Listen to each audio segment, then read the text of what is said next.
Hi guys, Zach here with another Command & Conquer Red Alert video.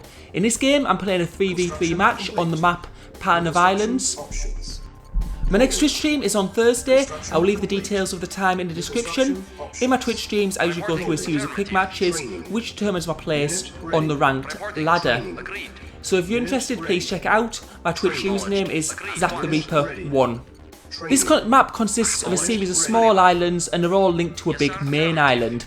The thing about the big main island in the middle is it's got gems, which are a lot more valuable than they are on your small island.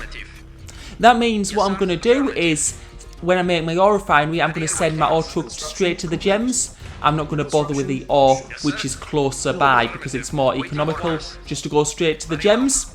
The reason I'm sending my infantry down south is I've heard a delayed MCV drop, and what that means is someone is putting a base in the middle, and we can see it is the red team. The player playing red is called Big Ted, and now we're trying to get it doing as much damage as we can, and we've got a power plant down.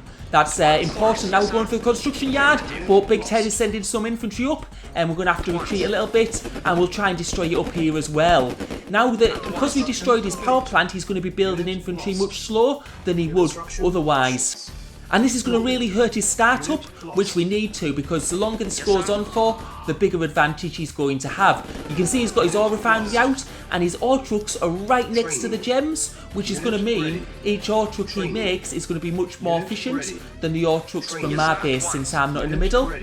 Now, it is a brave tactic to go for the middle, especially in a free-for-all match, because in a free-for-all match, everyone has to go to the middle to travel anywhere, so you put a base there, and you are likely to get attacked by multiple opponents. Now, it is a three-way free-for-all, so it depends on how aggressive the other player is. And you can see Cyan getting squashed there as he tries to get into my base. Right, so I'm going to have to play very aggressive. I'm going to be getting tanks out as quickly as possible after these two ore trucks. And I'm going to be attacking straight away, because as I said earlier, the longer he spends in the middle, the more of a disadvantage I'm at. I'm also going to build a service depot, because eventually I'm going to want to expand to the middle, and then I can build Tesla coils, which is very effective against allies. And you can see we place my service depot down now, so what I'm going to do is I'm going to build an MCV. And then build more tanks. So now I'm going in for the attack. You can see Red's got a lot of infantry, but will they be able to be effective against my tanks? And he should be getting some tanks sometime soon. He will have a little bit of a delayed start because he did have to move his MCV at the start.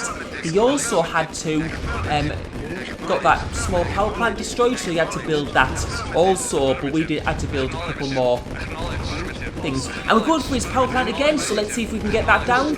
He has some light tanks, he has a turret, so he's building base defence as well now, and it doesn't look like that's going too well for me, so I'm pulling back.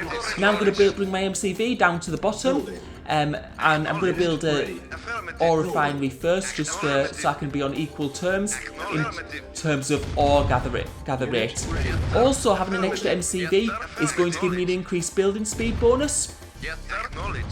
And you can see he's sending some infantry north. I think they're more to scout more than anything.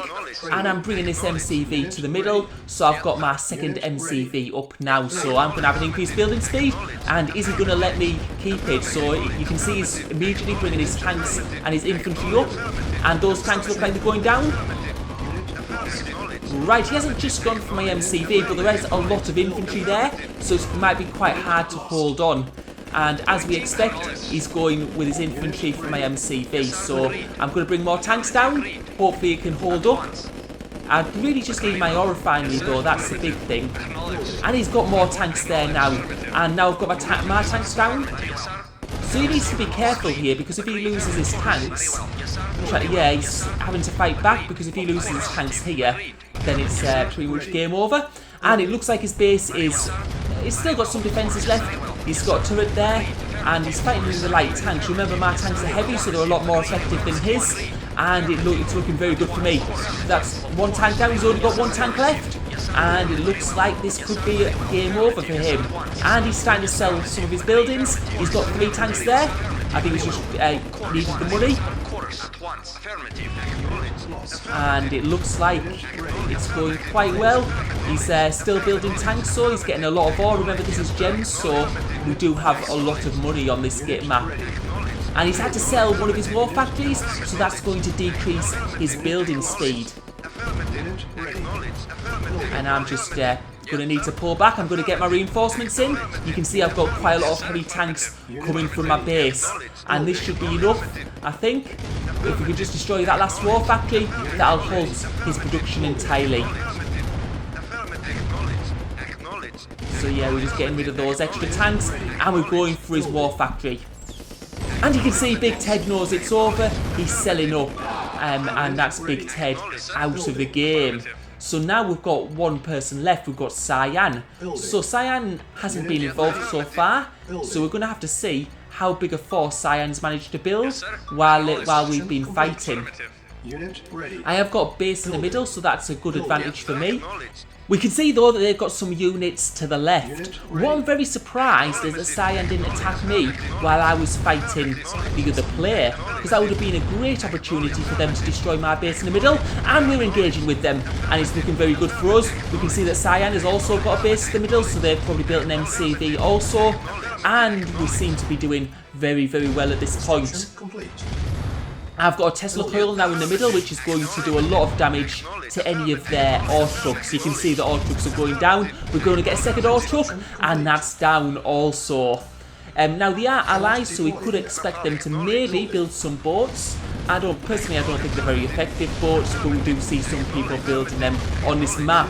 And you can see it's a bit of a bottleneck getting into the base, but they didn't have enough stuff there. They probably needed a few turrets there and pillboxes to help. And you can see, in fact, they have gone for boats. You can see, I think they'll go to some cruisers, which are very effective against buildings. So we're going for the information centre, and you can see they've built a lot of expensive buildings, but they haven't got the land force needed in order to defend.